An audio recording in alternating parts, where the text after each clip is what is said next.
didengarkan atau dibantah, tidak ada rasa hormat di hati. Sungguh menyakitkan hati orang tua.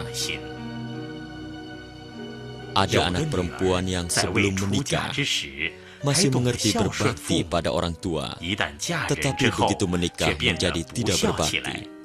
Orang tua hanya mengatakan beberapa kata, dalam hatinya langsung merasa kesal.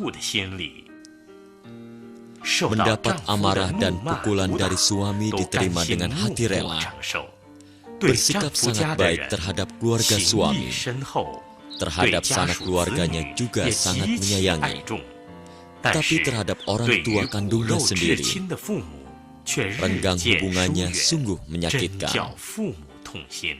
Ada juga anak perempuan yang tidak berbakti, mengikuti suami pindah ke tempat lain, meninggalkan orang tua di kampung, sedikit pun tidak memikirkannya. Seolah putus hubungan dengan orang tua. Selembar surat pun tidak dikirim, membuat orang tua merindukannya sepanjang hari. Selalu khawatir, makan pun tidak enak, seperti digantung terbalik rasanya. Rindu orang tua terhadap anaknya tidak ada akhirnya. Kasih sayang orang tua pada anaknya sungguh mengagumkan dan tidak terbatas. Sungguh sulit digambarkan. Bila anak tidak berbakti, dosanya meski mengungkap penyesalan pada Tuhan, belum tentu bisa tercuci bersih. Setelah Sang Buddha selesai menjelaskan 10 budi orang tua, semua merasa sangat sedih dan sakit hati. Berdiam diri, ada yang terus bersujud kepada langit, ada yang memukuli dadanya penuh penyesalan, ada yang karena terlalu bersedih, dari semua pori-pori tubuhnya mengalir darah segar, karena nafasnya tersengal lalu pingsan. Tak lama kemudian, para murid pun sadar dan mulai meratap. Betapa sengsaranya. Orang tua demi anak-anaknya benar-benar sangat sengsara. Sungguh membuat orang sakit dan bersedih. Anak yang tidak berbakti sungguh menyakitkan hati orang tua. Coba kita berpikir kembali, dulu kita orang yang berdosa. Saat itu kita seperti dewa malam, berkeliaran dari timur dan barat, melewati hidup dengan nikmat, tidak pernah terpikirkan betapa besar dosa diri sendiri.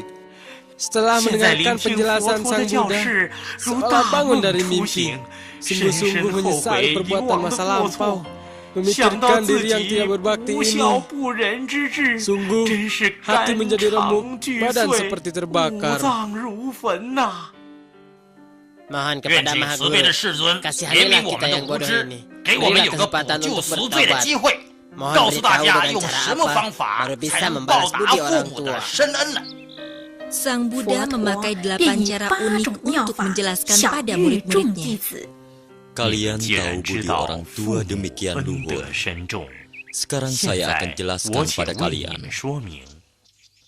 Bila ada seseorang di sisi kiri memikul ayahnya, di sisi kanan juga memikul ibunya, berjalan mengelilingi gunung Sumi, pikulannya membuat kulit dan daging terluka, hingga tembus ke tulang tapi tidak mengeluh. Darah segar mengalir membasahi mata kaki. Dengan cara begitu setelah miliaran kalpa, tetap tidak dapat membalas budi orang tua. Bila ada orang lahir pada masa penuh bencana, demi tidak membiarkan orang tua kelaparan, memotong daging yang ada di tubuhnya, dipotong tipis-tipis untuk makan orang tua. Meski ada hati berbakti seperti ini, setelah miliaran tahun, tetap saja sulit untuk membalas budi orang tua. Bila ada seseorang demi memohon kedamaian dan panjang umur bagi orang tua, mencolok matanya sendiri untuk dipersembahkan pada Buddha.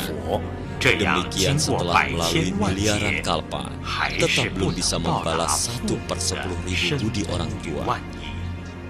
Bila ada seseorang demi orang tuanya, menggunakan pahat untuk mengorek hatinya, hingga darah mengalir membasahi bumi, tidak takut akan semua penderitaan ini. Hal ini setelah dilakukan hingga miliaran kalpa, masih belum bisa membalas budi orang tua.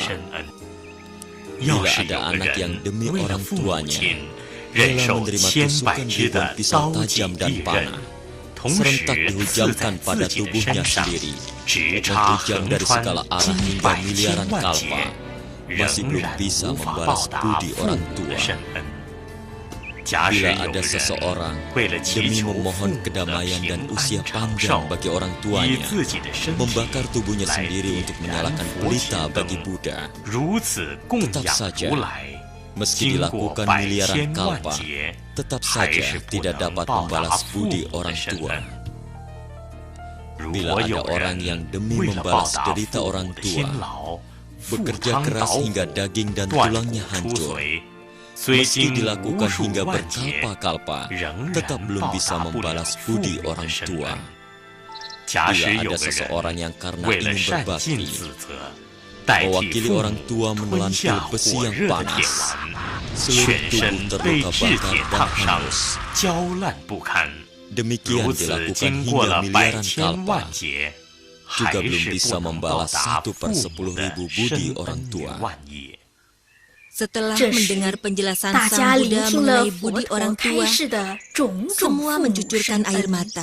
Hati sakit seolah diiris pisau. Juga tidak tahu bagaimana caranya untuk membalas budi orang tua. Sungguh merasa sangat malu, lalu bertanya pada Sang Buddha. Maha Guru, sekarang kita benar-benar tahu kita adalah orang yang berdosa. Namun tidak tahu harus lakukan apa baru bisa membalas budi orang tua. Sang Buddha melihat semuanya ingin bertobat. Dengan gembira memberitahukannya, bila ingin membalas budi orang tua, minimal melakukan 6 hal demi orang tua. Pertama, menyalin kitab suci ini. Kedua, membaca kitab suci ini. Ketiga, menyesali semua dosa-dosa yang diperbuat. Keempat, senantiasa setulus hati memuja terhadap Triratna. Kelima, harus menerima Attasila. Keenam, banyak berdana dan melakukan perbuatan baik.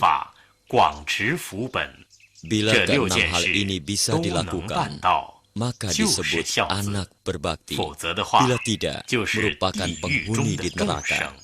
Lalu Sang Buddha berkata lagi pada Ananda dan temannya, orang yang tidak berbakti pada orang tua setelah meninggal akan jatuh di neraka besar Aviji. Neraka ini panjangnya utara, selatan, dan timur barat masing-masing 32.000 km.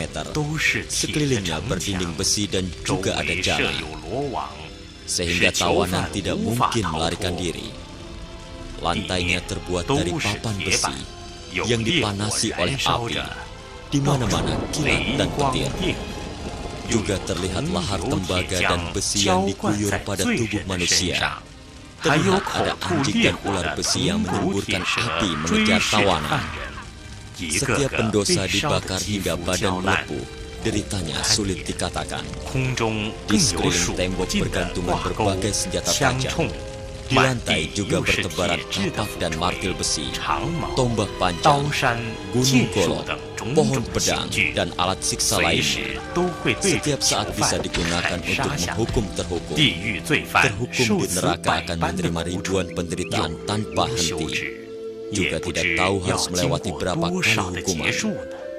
Kendati pun pernah menjalani hukuman di neraka ini, akan dihukum ke bagian neraka yang lain. Di atas kepala dipakaikan mangkuk penuh api, juga harus merasakan penderitaan dilindas bolak-balik kereta besi. Organ dalam tubuh, tulang patah, daging dan kulit pun hancur. Dalam sehari harus mengalami penderitaan mati hidup beribu-ribu kali. Sungguh mengenaskan. Semua terhukum di neraka adalah orang yang durhaka semasa hidupnya.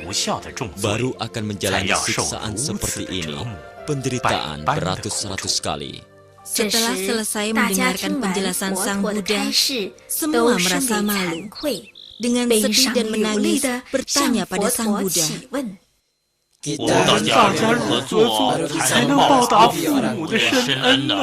Sang Buddha menjawab, Hendak membalas budi orang tua, cara paling baik adalah dengan mencetak sutra ini. Biarkan sutra ini tersebar luas. Bisa mencetak satu, berarti bisa mendapatkan pahala bertemu satu Buddha. Bila mencetaknya 10 jilid, berarti bisa berkesempatan bertemu 10 Buddha. Begitu seterusnya mencetaknya ratusan, ribuan, puluhan ribu jilid, maka akan bisa bertemu ratusan, ribuan, puluhan ribu Buddha. Bagi yang mencetak sutra ini demi membangkitkan niat baik hati orang, maka para Buddha pun akan sering menyertai di sisinya. Dengan kekuatannya menyokong orang tua dan dirinya terlahir di surga. Merasakan kenikmatan surgawi, tidak perlu jatuh ke neraka dan menderita. Ananda dan para murid lainnya, termasuk 8 naga langit dan Raja Cakravartin dan lain-lain, setelah mendengar penjelasan Sang Buddha, merasa sangat malu dan menyesal. Bulu kuduk di sekujur tubuh merinding. Semuanya dengan perasaan menyesal berikrar pada Sang Buddha. Mulai sekarang hingga masa yang akan datang, meski melewati miliaran kalpa, tulang remuk jadi abu, juga akan menjunjung tinggi ajaran Mahaguru yang mulia. Tidak akan berani berkhianat. Kami rela tidak hanya dicukir hingga panjang lalu dipotong. Biarkan darahnya mengalir seperti sungai. Demikian setelah melalui miliaran kalpa, juga tak akan melanggar ajaran Buddha. Lebih baik saya dilindas oleh roda berpisau, merasakan derita pisau menusuk tulang dan mengiris tubuhku. Juga tidak akan mengingkari ajaran Sang Buddha. Meski dililit oleh jala besi di sekujur tubuh, menderita tak tertahankan hingga miliaran kalpa, juga tidak akan mengingkari ajaran Sang Buddha. Lebih baik mengalami siksaan tubuh dengan golok, tubuh dicincang jadi daging cincang, sampai kulit, daging dan tulang di tubuh sulit dikenali, sampai miliaran kalpa, juga tidak akan pernah mengingkari ajaran Sang Buddha. Lalu Ananda bangkit dari duduknya. Dengan hormat berkata kepada Sang Buddha, Mahaguru, sutra ini apa namanya? Supaya mempermudah kami semua mengikuti ajarannya. Sang Buddha lalu memberitahu pada mereka, sutra ini disebut sutra budi orang tua sulit dibalas. Kalian hendaknya senantiasa mengingat dan menyebarkannya. Pada saat itu, Ananda, para murid lain dan 8 naga langit serta lainnya, setelah mendengarkan pembabaran Dharma Sang Buddha, pikiran tersadarkan, hati pun gembira. Setiap orang bertekad selama hidupnya akan menjalankan ajaran Buddha, menjadikan berbakti dan hormat sebagai landasan pekerjaan. Lalu semuanya memberi hormat pada Sang Buddha dan mengundurkan diri.